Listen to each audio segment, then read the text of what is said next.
వరద నష్టంపై ఇవాళ సాయంత్రంలోగా కేంద్రానికి ప్రాథమిక నివేదిక పంపనున్నట్లు ముఖ్యమంత్రి చంద్రబాబు తెలిపారు. బుడమేరు గండి పూడ్చివేతలో సైన్యం సాయం తీసుకుంటున్నామని వెల్లడించారు.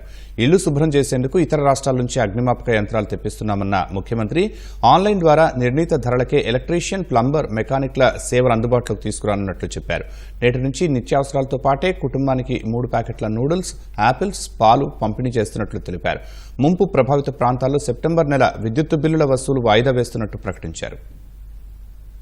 కేంద్ర మంత్రి శివరాజ్ సింగ్ చౌహాన్ తో కలిసి విజయవాడ కలెక్టరేట్లో మంత్రులు, ఉన్నతాధికారులతో కలిసి ముఖ్యమంత్రి చంద్రబాబు అర్ధరాత్రి వరకు ఉన్నత స్థాయి సమీక్ష నిర్వహించారు. కేంద్ర మంత్రి చౌహాన్ కు నష్టంపై ప్రాథమిక వివరాలు అందించినట్లు తెలిపారు. కేంద్రం నుంచి మిలిటరీ ఇంజనీరింగ్ బృందం ఆధ్వర్యంలో నేటి నుంచి బుడమేరు గండ్లు పూడ్చివేత పనులు జరుగుతాయని వివరించారు. ముంపు ప్రభావిత ప్రాంతాల్లో ఇంకా టీఎంసీ నీరుందని తెలిపారు. దాన్ని బయటకు పంపడంతో పాటు అపార్ట్మెంట్లలో నీటిని అగ్నిమాపక యంత్రాల ద్వారా తోడిస్తామన్నారు. ముంపు ప్రాంతాల్లో వివిధ పనులకు ఇష్టానుసారం వసూళ్లు చేయకుండా ఒకే ధర నిర్ణయిస్తామని చంద్రబాబు తెలిపారు. ఆన్లైన్లో నమోదు చేసుకుంటే ప్రతి ఇంటికి ఎలక్ట్రీషియన్, ప్లంబర్, మెకానిక్, పెయింటర్లను పంపించే విధానం అందుబాటులోకి తెస్తామని వెల్లడించారు. అవసరమైతే ప్రభుత్వమే కొంత రాయితీ ఇస్తుందన్నారు. ఆర్టీసీ బస్సులను ఉచితంగానే అందుబాటులో ఉంచామన్నారు. అందరికీ 3 రోజుల్లో నిత్యావసరాల సరఫరా పూర్తి చేస్తామని తెలిపారు. తొలి రోజైన నేడు 80,000 మందికి నిత్యావసరాల కిట్ ఇస్తామన్నారు. రాయితీపై కూరగాయల సరఫరా కొనసాగిస్తామని వెల్లడించారు. శానిటేషన్, మెడికల్ అండ్ హెల్త్ చాలా పెద్ద ఎత్తున తీసుకొని ముందుకు పోతున్నాం.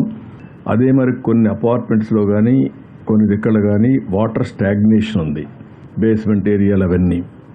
ఆ వాటర్ పంప్ చేయడానికి కూడా రాత్రిపూట ఫైర్ ఇంజిన్స్లో పంప్స్ ఉన్నాయి. ఆ పంపులు ఉపయోగించి లిఫ్ట్ చేస్తారు. వాటర్ అండ్ పవర్ సిద్ధంగా ఉన్నప్పటికీ కూడా ఈ కన్స్ట్రైంట్స్ ఉన్నాయి, దానికోసం వెయిట్ చేస్తున్నారు. అది ఈ వాటర్ తగ్గగానే కనెక్షన్స్ ఇస్తారు. ఏవైతే ఇక్కడ పవర్ డ్యూస్ కూడా పోస్ట్ పోన్ చేయమన్నాం. వాళ్ళ దగ్గర డబ్బులు లేవు కాబట్టి కట్టలేరు కాబట్టి అవన్నీ పోస్ట్ పోన్ చేయమని కూడా చెప్పాం. అది పోస్ట్ పోన్ చేస్తారు. 3 రోజుల్లో 25 కేజీల రైస్, 1 కేజీ చక్కెర, 1 కేజీ వంట నూనె, 1 కేజీ పప్పు, ఒక 2 కేజీలు కూరగాయల్లో ఈ ప్యాకేజ్ ఇస్తున్నాం. 2 రూపాయలకు ఆకుకూరలు, 5 రూపాయలకు ఒకటి, 10 రూపాయలకు ఒకటి కేజీ. దానికంటే ఎక్కువ రేటు ఉండవు. ఈ 3 రేట్లే ఉంటాయి. 3 noodle packets so that hot వాటర్లు వేసుకొని రెడీ చేసుకొని తినడానికి అవకాశం ఉంటుంది. 6 యాపిల్స్, 6 బిస్కెట్స్, 3 అంటే 1.5 లీటర్ మిల్క్, 6 వాటర్ బాటిల్స్ ఇవన్నీ ఇస్తున్నాం. ఎక్కడికక్కడ వాళ్ళు రేపంతటికి సరిపోతే చేసుకుంటారు, కావాలంటే వంట చేసుకుంటారు. ఇది కంప్లీట్ చేసి నెక్స్ట్ డే మళ్ళీ మిగిలిన వాళ్ళకి రీషెడ్యూల్ చేస్తున్నాం. ఈ వెజిటబుల్స్ మాత్రం కంటిన్యూ చేస్తాం.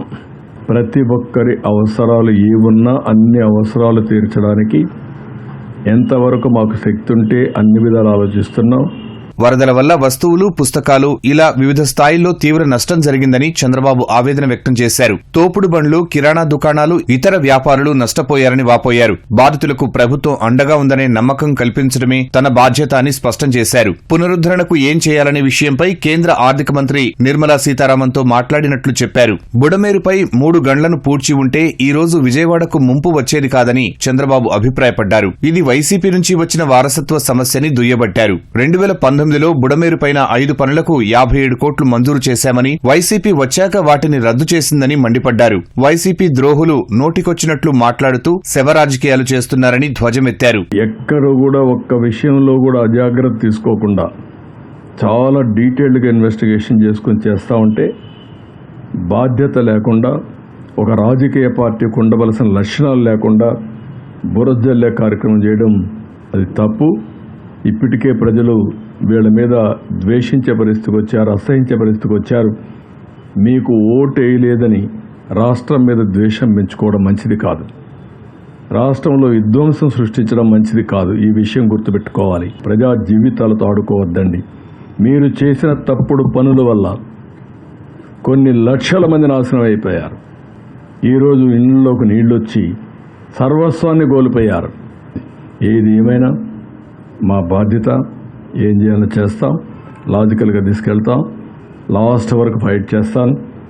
కడాన ప్రతి ఒక్కరికి న్యాయం చేసి తద్వారా వీళ్ళందరినీ ఈ విధంగా ముందుకు నడిపించాలను ఈ ప్రభుత్వం పూర్తిగా అండగా ఉంటాం. శనివారం 6,000 క్యూసెక్కుల నీరు రావచ్చని అంచనా వేశామన్న చంద్రబాబు 2 గంటలు పూడ్చామని తెలిపారు. నగరంలోకి నీరు రాకుండా చేసేందుకు 3వ గండిని కూడా పూడ్చాల్సి ఉందని వివరించారు.